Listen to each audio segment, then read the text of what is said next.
Radio Kantipur, radio राष्ट्रको। Corona संक्रमणका कारण 4 महिनादेखि बन्द रहेका लामो तथा मध्यम दूरीका सार्वजनिक यातायात निषेधाज्ञा खुलेसँगै आजदेखि सञ्चालनमा। पहिलो दिन यात्रुको चहल पहल देखिएन। महामारी फैलने जोखिम कायम रहेकाले स्वास्थ्य मापदण्डबारे सबै पक्ष चनाखो हुनुपर्ने विज्ञको सुझाव। आगामी मंगलबार हुने भनेको नेपाली कांग्रेसको वडा तहको अधिवेशन स्थगित। सदस्यता छानबिन समितिले प्रतिवेदन बुझाउन अझै केही दिन लाग्ने। मन्त्री बन्ने आकांक्षी सांसदको संख्या धेरै भएपछि मन्त्रीमण्डल विस्तारमा समस्या भएको सत्तारूढ माओवादी केन्द्रका अध्यक्ष दाहालको भनाई। सत्तारूढ गठबन्धन भत्काउने प्रयास भइरहेको आरोप। भारतमा 3 वर्षको अवधिमा बेरोजगार दर घटेको तथ्याङ्क सहितको सर्वेक्षण प्रतिवेदन सार्वजनिक। 4.8% कायम। र टोकियो ओलम्पिकको पदक तालिकामा चीन अगाडि। आज एकै दिन आयोजक जापान सहित 5 देशलाई स्वर्ण पदक। नमस्कार, कान्तिपुर डायरीका साथमा साथी बासु र म पार्वता। समाचार अब विस्तारमा। सुरुमा कान्तिपुर सविस्तार। कान्तिपुर सविस्तार। कोरोना महामारीका कारण बन्द रहेको लामो तथा मध्यम दूरीका सार्वजनिक यातायात निषेधाज्ञा खुलेसँगै सञ्चालनमा आएका छन्। तोकिएको जनस्वास्थ्य मापदण्ड पूर्ण रूपमा पालना गरेर सञ्चालन गर्ने शर्तमा सरकारले लामो तथा मध्यम दूरीका यातायात चलाउन अनुमति दिएको हो। निषेधाज्ञा खुलेर जनजीवन सामान्य भएपछि आवागमनलाई सहज बनाउन यातायात सञ्चालन गर्ने नीति सरकारले लिए पनि आज पहिलो दिन भने खासै चहल पहल देखिएन। कोरोना भाइरस संक्रमणको जोखिम बढ्दै गएपछि सरकारले गत वर्षको चैत 9 गतेबाट लामो दूरीका सार्वजनिक यातायात सञ्चालनमा रोक लगाएको थियो। कोरोना महामारीका कारण बन्द रहेको लामो तथा मध्यम दूरीका सार्वजनिक यातायात सञ्चालन भए पनि यात्रुहरूको चहल पहल उत्साहजनक छैन। काठमाडौँको गंगबो स्थित नयाँ बस पार्कबाट बस विभिन्न गन्तव्यमा छुट्नका लागि तयार भए पनि यात्रुको चहल पहल भने निकै न्यून देखिन्थ्यो। टिकट काउन्टरहरू पनि खाली देखिन्थे। उदयपुरको गाईघाट जान यात्रु कुरिरहेका सवारी चालक रवि राउतले तपाईको अहिले मान्छे छैनन्, अब आयो सन्टिराम पठायो, उताबाट मान्छे प्याक गरेर आएको हुन्छ, खर्च उठाएर आएको छ, यही भनेर मात्रै सोच गरेर पठाइने हो गाडी। तपाईको त्यसै पनि गाडीवालालाई त्यसै पीडा छ। मान्छे भयो धेरै हुँदैनन् 10-12 जना, अब मान्छे हुँदै भएन, छैनन्, जिरोमा छ, अब त्यतिकै नै पठाउनु पर्यो। एकातिर निषेधाज्ञाका कारण लामो समयदेखि यातायात सञ्चालन ठप्प हुँदा यो व्यवसायमा आश्रित लाखौं कामदारको रोजगारी र व्यवसायको आमदानी प्रभावित छ भने अर्कोतिर कोरोना संक्रमण अझै नघटेका कारण लामो दूरीका सवारी साधन सञ्चालन हुँदा महामारी फैलने जोखिम उत्तिकै छ। सार्वजनिक यातायात सञ्चालनमा आएपछि कोरोनाको संक्रमण झन बढ्ने विज्ञहरूले चिन्ता व्यक्त गरेका छन्। महामारी फैलिने जोखिमसँगै कोरोनाको नयाँ भेरिएन्ट देखिए विनाशकारी हुन सक्ने भएकाले सबै पक्ष चनाखो हुनुपर्ने बताउँछन्। टेकु स्थित शुक्रराज ट्रपिकल तथा सर्वारोग अस्पतालका क्लिनिकल रिसर्च युनिटका संयोजक डाक्टर शेरबहादुर पुन। घट्दै बढेको पनि देखेको छैन। हाम्रो लागि त्यति खुसी हुनु नपरेको अर्को तथ्याङ्क भनेको ओराल लाग्नुपर्ने, त्यो हाम्रो अनुमान विपरीत ओराल लागेको छैन, त्यस्तो रहेको देखिन्छ। यो बीचमा यदि केही गरी कुनै नयाँ भेरिएन्ट अघिल्लो भेरिएन्ट भन्दा कडा र तीव्र गतिमा फैलिने खालको यही बीचमा यदि देखियो भने त्यो हाम्रो लागि चाहिँ डिभास्टेटिङ हो। किन त्यो भने भन्दाखेरि हामीले खासै भौतिक रूपमा थप तयारीहरू चाहिने हो, अझ गर्न सकिया छैन जस्तो मलाई लाग्छ। नेपाल पनि अब चनाखो हुनुपर्छ, किन भन्दा त्यही भेरिएन्टमा हाम्रोमा अब सक्यो, अब हाम्रो केही हुँदैन भन्ने अवस्था छैन। सार्वजनिक यातायातमा यात्रा गर्दा भीड़भाड़ हुने भएका कारण कोरोनाको संक्रमण फैलिने जोखिम उच्च हुने विगतको अनुभवले पनि देखाएको छ। तर यातायात व्यवसायी भने यो मान्न तयार छैनन्। कोरोनाको संक्रमण फैलिन नदिन सबै यातायात व्यवसायीलाई जनस्वास्थ्यका मापदण्ड अनिवार्य पालना गर्न निर्देशन दिएको बताउँछन् नेपाल राष्ट्रिय यातायात व्यवसायी महासंघका महासचिव सरोज सिटौला। मध्यम त लामो दूरीको सवारी साधनमा जे सिटको संख्या छ, जो नेपाल सरकारले निर्धारण गरिएको सिट संख्याको आधारमा यात्रु बोक्ने, यात्रुले अनिवार्य रूपले मास्क लगाउने, सवारी चालक सहचालक उहाँहरूले पनि स्वास्थ्य चिनिका सामग्रीहरू मास्क आदि इत्यादि सेनिटाइजर राख्ने सवारीमा गाडीलाई सरसफाई गर्ने यो नियमित प्रक्रिया पनि हो र यो गर्नु पनि पर्छ। हाम्रो आफ्नो पनि दायित्व छ, व्यवसायको मात्रै आम नेपाली नागरिकको दायित्व भएको हुनाले सबैले यसलाई स्वास्थ्य प्रोटोकललाई अति आफ्नो जीवनको लागि नै हो भनेर सतर्कता अपनाएर सबै संयमित र अनुशासित ढङ्गबाट लाग्न पनि म अनुरोध गर्न चाहन्छु। साँच्चीकै सार्वजनिक सवारी साधनमा चाहिँ कोभिडको चाहिँ कमै हुने रहेछ भन्ने प्रत्याभूति बनाउन अनुरोध गर्न चाहन्छु। निषेधाज्ञा खुकुलो भएसँगै जनस्वास्थ्यका मापदण्ड लागू गर्न, भीड़भाड़ नगर्न र सामाजिक दूरी कायम गर्न पटक पटक पटक आग्रह गरे पनि सर्वसाधारणले लत्याएका कारण संक्रमण दर क्रमशः बढ्दै गएको पाइएको छ। अहिलेको अवस्थामा सार्वजनिक यातायातमा यात्रा गर्दा यात्रु स्वयं पनि सचेत हुनुपर्ने धारणा राख्छन् महासंघका महासचिव सिटौला। सार्वजनिक सवारी साधन चल्ने बित्तिकै जनता पनि हत्ते निक्लेको हुन्छ। म सार्वजनिक सवारी साधन खुलिसकेपछि अब कोभिडको चाहिँ खासै समस्या छैन भन्ने कुराहरू मान्नुहुन्छ यात्रु महानुभावहरू। म नेपाली विषय राष्ट्रिय महासंघको महासचिवको तर्फबाट विशेष के आग्रह गर्न चाहन्छु भने तपाईँहरू सामाजिक दूरी आफू तपाईँहरूले पनि कायम राखिदिनुहोस् कि तपाईँहरू सवारी चढ्दाखेरि कोचिएर सवारी साधन जबरजस्ती चढ्ने प्रयास नगरिदिनुहोस्। तपाईँहरू एकछिन रोकिनु भयो भने अर्को गाडी पनि आइहाल्छ। मैले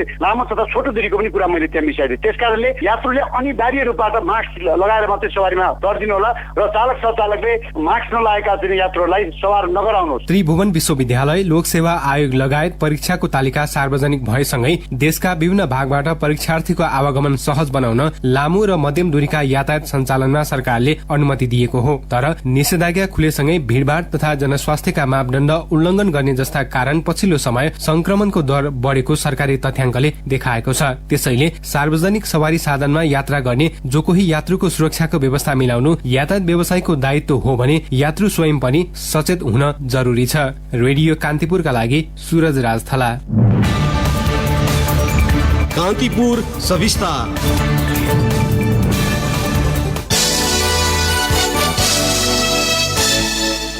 क्रियाशील सदस्यता नवीकरण र वितरणको विवादका कारण आगामी मंगलबारबाट हुने भनेको नेपाली कांग्रेसको वडा तहको अधिवेशन स्थगित भएको छ। बुढा नीलकण्ठ स्थित प्रधानमन्त्री तथा पार्टी सभापति शेरबहादुर देउवा निवासमा बिहान बसेको पदाधिकारी र पूर्व पदाधिकारीको बैठकले वडा तहको अधिवेशन स्थगित गर्ने सहमति जुटाएको हो।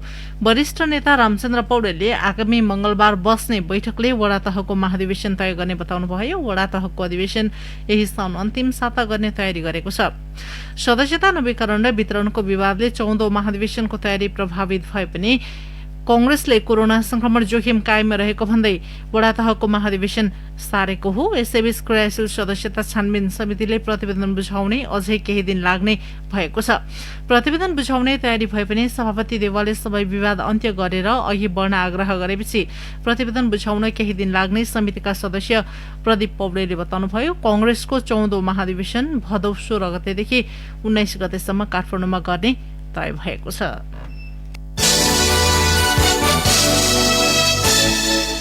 प्रधानमन्त्री शेरबहादुर देउवा नेतृत्वको सरकारले पूर्णता पाउन ढिलाइ भइरहेका बेला सत्तारूढ दलका एकजना प्रमुख नेताले आफ्नो पार्टीभित्र मन्त्री बन्ने आकांक्षी धेरै भएकाले मन्त्रीमण्डल विस्तारमा समस्या भएको बताएका छन्।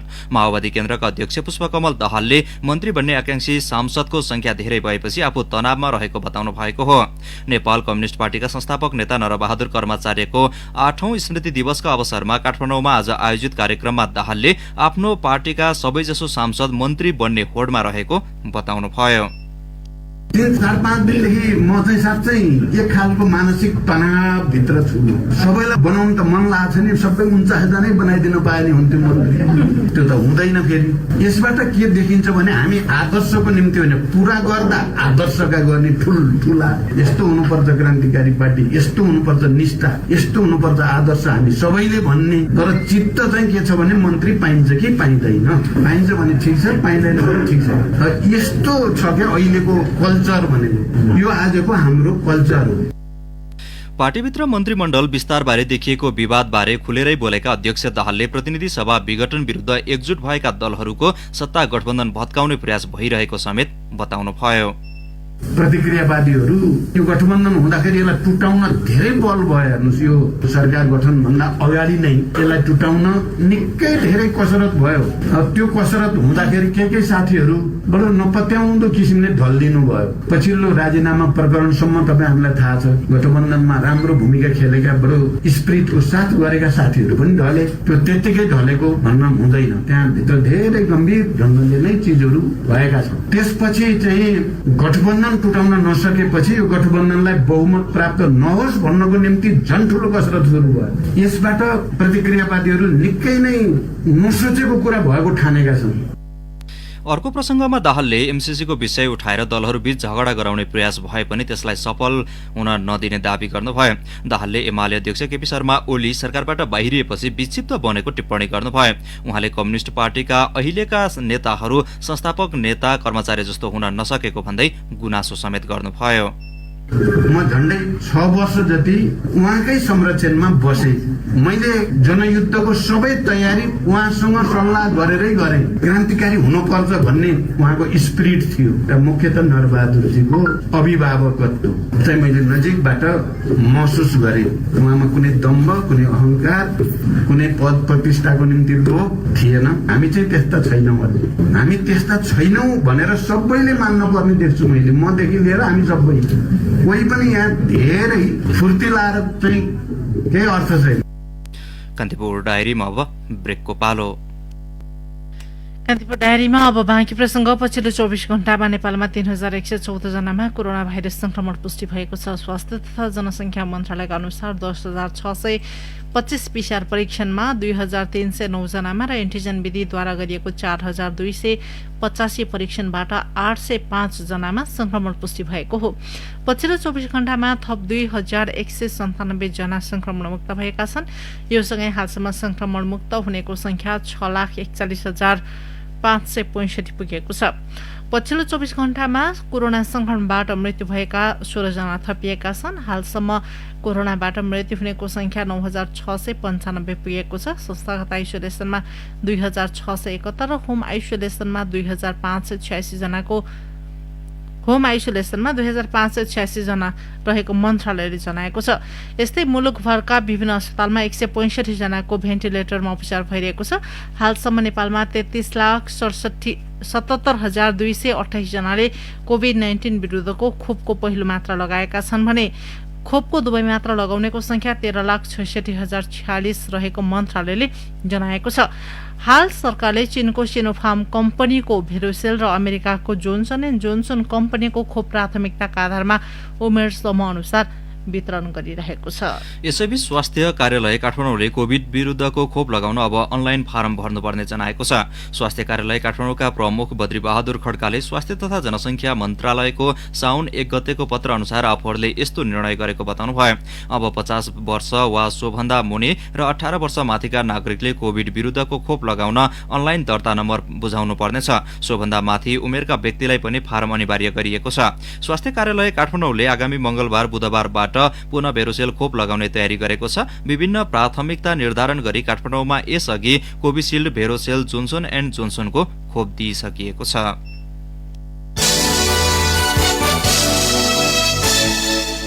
लकडाउनको समयमा मलेसियामा मृत्यु भएका मध्ये 27 जना नेपाली कामदारको शव आज नेपाल ल्याइएको छ, जसमा 3 जनाको अस्त मात्रै छ। मलेसिया स्थित नेपाली दूतावासका अनुसार अन्तर्राष्ट्रिय उडान रोकिएकाले समयमा नै शव पठाउन नसकिएको हो। लामो समयसम्म सरकारले नेपाल एयरलाइन्सको वाइड बडी जहाज नपठाइदिएकाले मलेसियामा मृत कामदारको शव ल्याउन सकिएको थिएन। दूतावासका अनुसार मृत्यु हुने मध्ये अधिकांशले आत्महत्या गरेका थिए। त्यसबाहेक औद्योगिक दुर्घटना, सड़क दुर्घटना र क्रोनिक रोगहरूबाट मृत्यु भएको थियो। शवहरूलाई नेपाल एयरलाइन्सको उडान नम्बर 414 को वाइड बडीबाट आज बिहान त्रिभुवन विमानस्थलमा ल्याइएको हो। सुनसरीको धरान स्थित बीपी कोइराला स्वास्थ्य विज्ञान प्रतिष्ठानमा 5 सातादेखि प्रतिष्ठान शुद्धिकरणको आन्दोलन चलिरहेको छ। कोरोना महामारीका बेला शुरू भएको यो आन्दोलनका पक्षमा मुलुकका विभिन्न ठाउँमा प्रदर्शन भइरहेको छ, तर समस्या समाधानका लागि सरकारले तत्परता देखाएको छैन। थप जानकारी सहित सुनसरीबाट अर्जुन सुवेदी।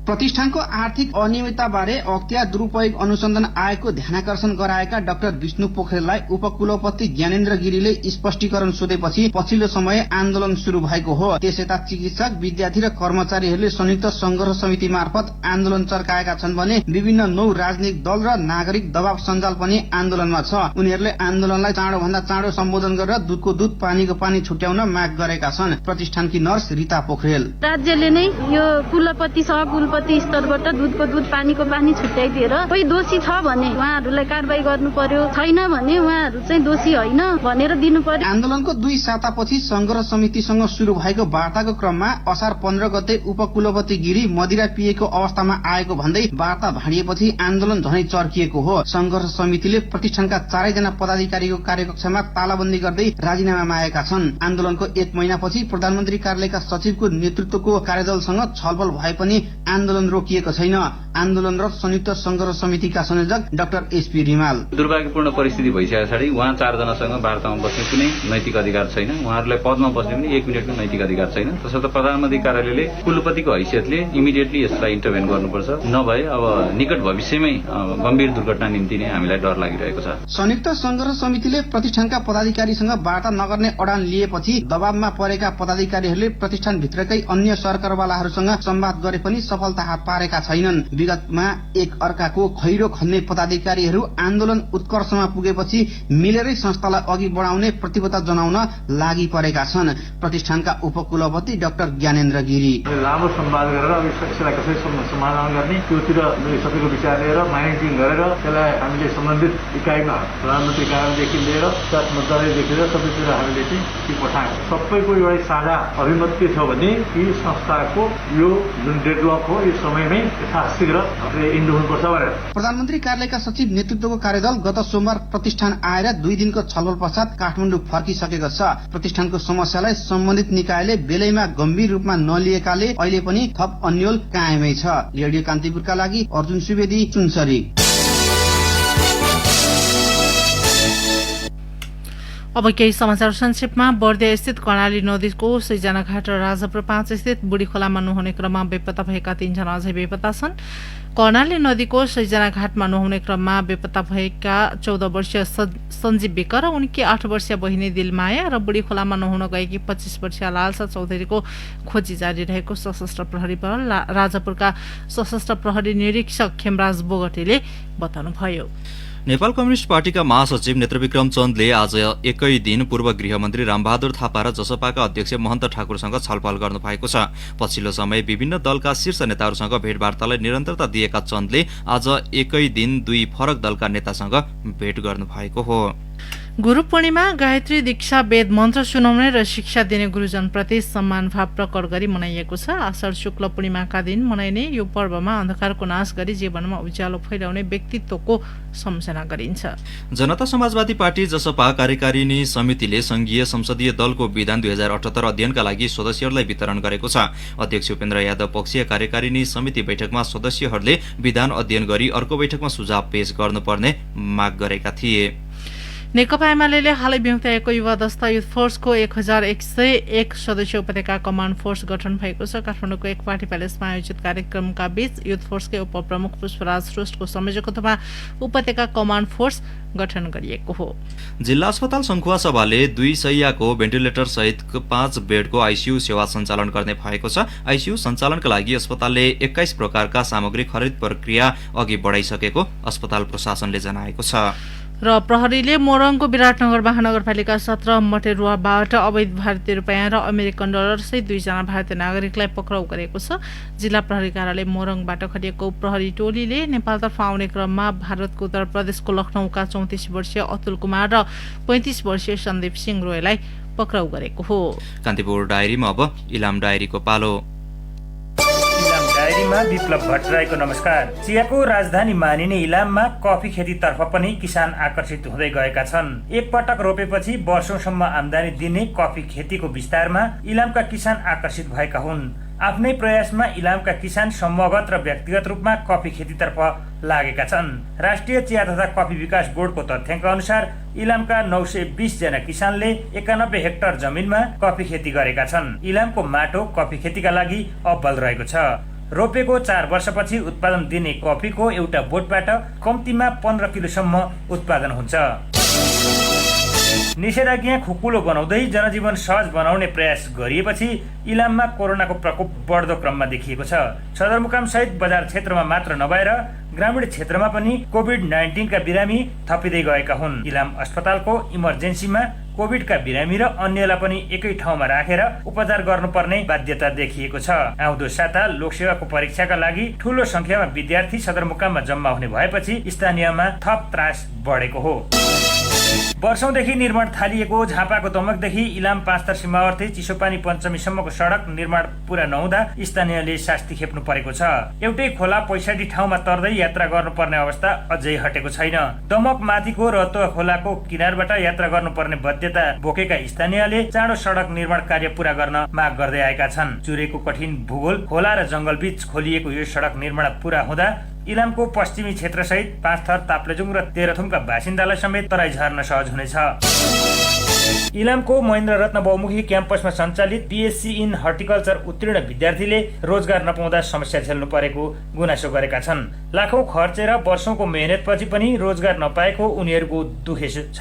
अहिलेसम्म 120 जना विद्यार्थीले यो कोर्स पूरा गरिसकेका छन् भने 108 जना अध्ययनरत छन्। हवस् त, इलाम डायरी आजलाई यति नै। विप्लव भट्टराई बिदा हुन्छु, नमस्कार।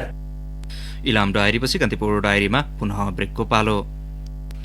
कान्तिपुर डायरीमा अब आर्थिक प्रसङ्ग। निजी क्षेत्रको वायु सेवा कम्पनी बुधबारले आगामी 17 गतेदेखि पोखरा नेपालगञ्ज सिधा उडान गर्ने भएको छ। सुरुमा सातामा 3 दिन, आइतबार, बुधबार, शुक्रबार उडान गर्ने र पछि नियमित उडान गर्ने योजना बनाएको कम्पनीले जनाएको छ।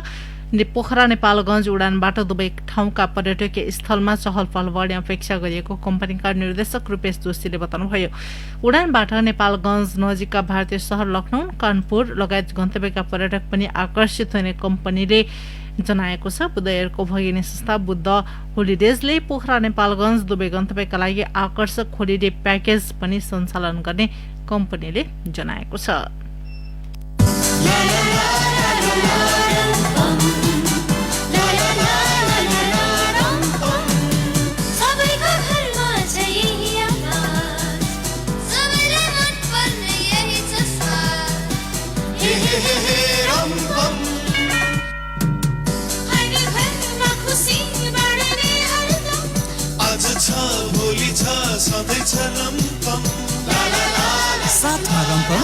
खुशियाली हरदम। अब अन्तर्राष्ट्रिय प्रसङ्ग। भारतमा बेरोजगारीको संख्यामा कमी आएको एक सर्वेक्षणले देखाएको छ। सन् 2017-18, सन् 2018-19 र 2019-20 को तुलनामा अहिले बेरोजगार दर घटेको बीबीसीले उल्लेख गरेको छ। पेरियोडिक लेबर फोर्सको पछिल्लो प्रतिवेदन अनुसार सन् 2019 को जुलाई र 2020 को जुनको 20 को अवधिमा बेरोजगार दर घटेर 4.8% मा कायम भएको छ। सन् 2018-19 को सोही अवधिमा सो दर 5.8% थियो भने सन् 2017-18 को सोही अवधिमा 6.1% रहेको थियो।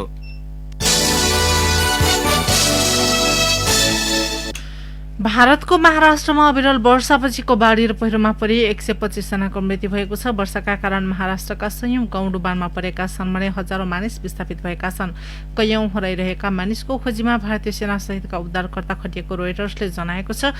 महाराष्ट्रमा दशकौंपछिको भारी वर्षा भएको त्यहाँ स्थित मौसम विभागले उल्लेख गरेको छ। त्यसको मुख्य कारण जलवायु परिवर्तन पनि रहेको मौसमविदहरूले बताएका छन्। यसअघि हिजो प्रधानमन्त्री नरेन्द्र मोदीले बाढी पहिरोमा परि ज्यान गुमाएकाको परिवारलाई 2 लाख र घाइते भएकाको उपचारका लागि 50,000 रुपैयाँ राहत उपलब्ध गराउने बताउनु भएको थियो।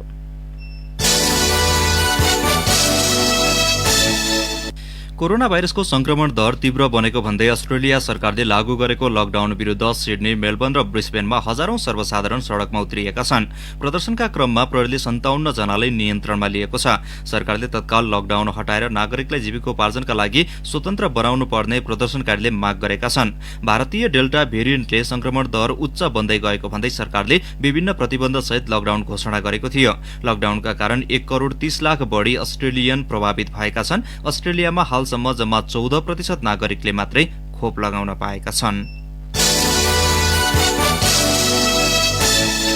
अब खेल प्रसङ्ग। टोकियो ओलम्पिकको पदक तालिकामा चीन अगाडि देखिएको छ। यो समाचार तार पार्दासम्म चीनले महिला 10 मिटर एयर राइफल र फेन्सीको महिलातर्फ स्वर्ण पदक जितेको छ भने सुटिङको पुरुष 10 मिटर एयर पिस्तोल काँस्य पदक जितेको छ। यसैबीच आयोजक जापान सहित 5 राष्ट्रले एक स्वर्ण पदक जितेका छन्। जापानले जुडोको पुरुषतर्फ 60 केजीमा पहिलो स्वर्ण पदक जितेको हो। दक्षिण कोरियाले आर्चरीको टिम इभेन्ट, इक्वेडरले साइक्लिङ, इरानले सुटिङ र कोसोभोले जुडोमा स्वर्ण पदक जितेका हुन्। यसैबीच मीराबाई चानुले भारतलाई टोकियो ओलम्पिक 2020 मा पहिलो पदक दिलाएकी छन्। भारोत्तोलनको 49 केजीको स्पर्धामा चानुले भारतलाई रजत पदक दिलाएकी हुन्। भारतले ओलम्पिकमा भारोत्तोलनमा पहिलो पटक रजत पदक जितेको हो। हवस् त यिनै प्रसङ्गसँगै कान्तिपुर डायरीको यो बुलेटिन यही सकिन्छ। 8 बजे सेक्युरिटी एन्ड क्राइम डायरी हुनेछ। साथी बाउसु र म पार्वता आज्ञा माग्छौँ।